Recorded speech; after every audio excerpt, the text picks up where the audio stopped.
तीन जादुई Coca Cola की बोतल। सलावत गांव में धनी राम और मोहन नाम के दो पिता पुत्र रहते थे। वो बहुत ही गरीब थे। जंगल में लकड़ियां काट कर अपना खर्चा चलाते थे। धनी राम और मोहन गरीब जरूर थे, पर मन के बहुत साफ थे। दोनों सुबह उठकर मंदिर जाते थे, निर्मल लोगों की मदद करते थे, हमेशा दूसरों की इज्जत भी करते थे। दोनों को भगवान पर बहुत भरोसा था कि एक दिन भगवान उनकी जरूर सुनेगा, क्योंकि लकड़ियां काट कर सिर्फ उन्हें 2 वक्त का खाना ही मिलता था।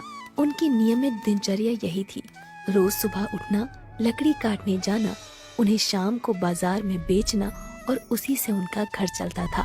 ऐसे ही कई दिन निकलते जा रहे थे। एक दिन जब वो लकड़ियां काटने जा रहे थे तो उन्हें वहाँ एक साधु बाबा मिले। धनी राम और मोहन ने साधु बाबा को प्रणाम किया। पलटने वाली है, जल्द ही किस्मत पलटने वाली है। क्या कहा बाबा जी? किसकी किस्मत पलटने वाली है? तुम्हारी किस्मत पलटने वाली है धनी राम। मैं चेहरा पढ़ सकता हूँ, किस्मत बता सकता हूँ। कहाँ बाबा जी? मैं तो गरीब हूँ और गरीब ही मर जाऊंगा। मेरी किस्मत में धन कहाँ? मेरी जिंदगी तो लकड़ियाँ काटने में ही गुजर जाएगी। तुम फिक्र मत करो धनी राम, ईश्वर तुम्हारी जल्द ही सुनेगा। देखना, एक दिन यही लकड़ियाँ तुम्हारा भाग्य खोल देंगी। बस इस बात का ध्यान रखना, जो भी तुम्हें मिले उसमें संतुष्ट रहना, ज्यादा की लालसा मत करना। जी बाबा जी।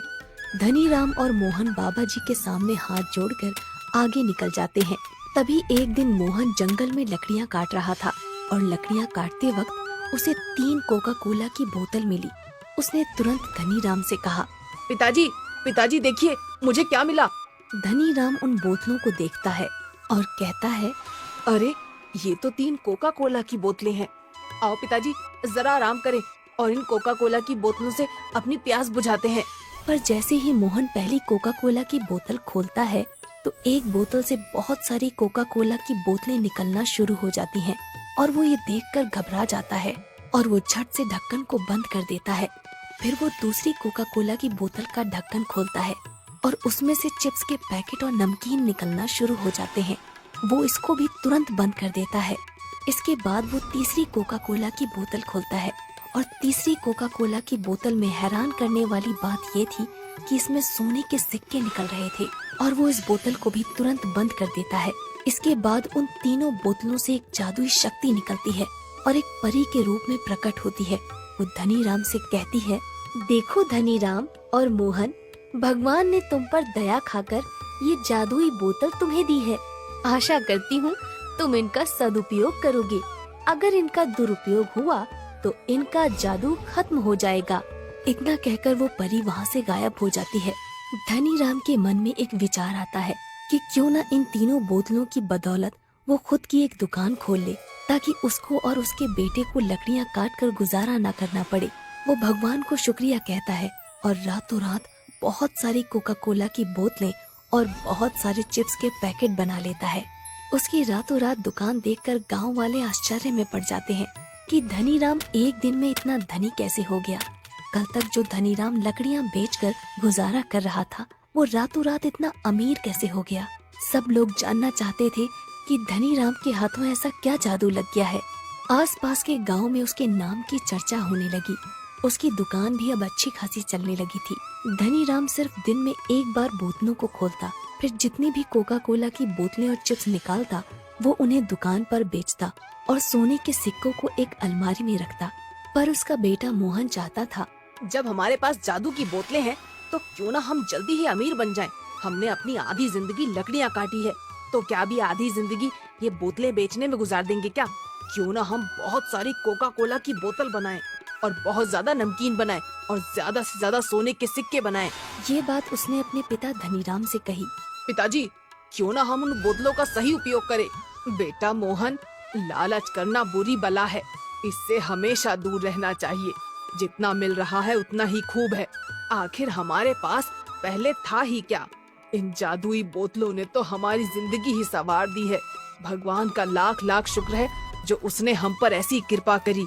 ऐसा कहकर धनी राम सोने चला जाता है। पर मोहन को ये बात कहाँ समझ आने वाली थी और वो मन ही मन सोचने लगता है, पिताजी भी ना बस ज्ञान ही ज्ञान बांटते रहते हैं। ऐसा सोचकर वो भी सोने चला जाता है। एक दिन धनी राम कहता है, बेटा मोहन, मैं पास वाले गांव जा रहा हूँ। तुम आज दुकान का काम संभाल लेना और जादुई कोका कोला की बोतलों से सामान बना लेना। मैं शाम तक घर लौटूंगा। मोहन तो इसी दिन की फिराक में था कि कब उसके पिताजी धनीराम बाहर जाएं और वो मौके का फायदा उठा ले। धनीराम दूसरे गांव चला गया। मोहन ने दरवाजा बंद कर लिया और बोतलें खोलने चला गया। उसने तीनों बोतलों को एक एक करके खोला और सामान बना लिया और तीसरी बोतल से सोने के सिक्के। इसके बाद उसने तीसरी बार उन बोतलों को खोला और इस बार भी उसने सामान और सोने के सिक्के बना लिए। मोहन ये सब देखकर बहुत खुश हुआ और मन ही मन कहने लगा, पिताजी खामखा परेशान हो रहे थे। मैंने कितने सारे सोने के सिक्के और कितना सारा सामान बना लिया है, वो भी एक दिन में। अरे ऐसे ही तो अमीर बना जाता है, पिताजी भी ना। मोहन का लालच बढ़ता जा रहा था और वो चौथी बार उन बोतलों को खोलता है, पर इस बार उन बोतलों से कुछ भी नहीं निकला और जो उनमें से कोका कोला की बोतलें और चिप्स निकलते थे और साथ ही साथ सोने के सिक्के जो निकला करते थे, वो भी अब गायब हो चुके थे। अरे बाप रे, ये क्या हो रहा है? ये कैसे हो गया?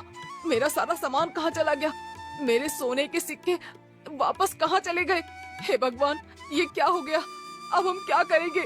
ऐसा कहकर मोहन रोने लगता है। इतने में धनीराम वापस आ जाता है और उसको सारा वाकया पता चल जाता है। धनीराम और मोहन दोनों माथा पकड़कर बैठ जाते हैं और रोने लगते हैं। धनीराम मोहन से कहता है, मोहन, मैं कहता था ना, लालच बुरी बला है, पर तुमको तो ये बात कहाँ समझ में आने वाली थी। अब देख लिया इसका परिणाम। अब कल से वापस मजदूरी करने चलना। इसीलिए बड़े बुजुर्ग कह गए हैं कि लालच का फल हमेशा बुरा होता है।